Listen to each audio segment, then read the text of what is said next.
माना मानी मजा लेबो सारी रतिया। गया जिला से लेके साली एलियो हम बरतिया। जमुई जिला से लेके साली एलियो हम बरतिया। करबो माना मानी मजा लेबो सारी रतिया। करबो माना मानी मजा लेबो सारी रतिया। गया जिला से लेके साली एलियो हम बरतिया।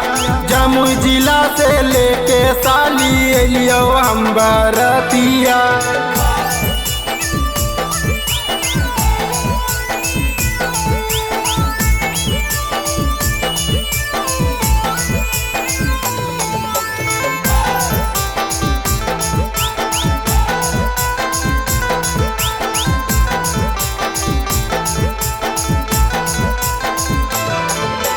लहंगा पहन के रखियो साली लगमी बड़ी बिजोड़ गे।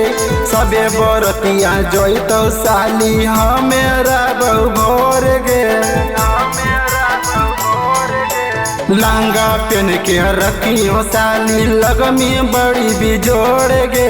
सबे बरतिया जोई तो साली हमेरा बहु भोर गे। अंगना में बिछा के साली सुतबो हमें खटिया। अंगना में बिछा के साली सुतबो हमें खटिया। बांका जिला से लेके साली एलियो हम बरतिया। नवादा जिला से लेके साली एलियो हम बरतिया।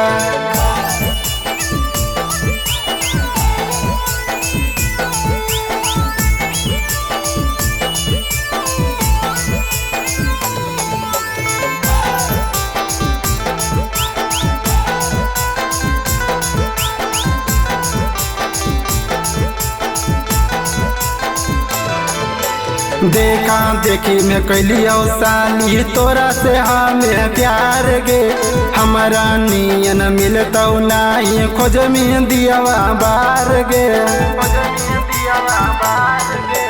देखा देखी में कैलियो साली तोरा से हमें प्यार गे। हमारा नियन मिलतो नहीं खोज में दियावा बार गे।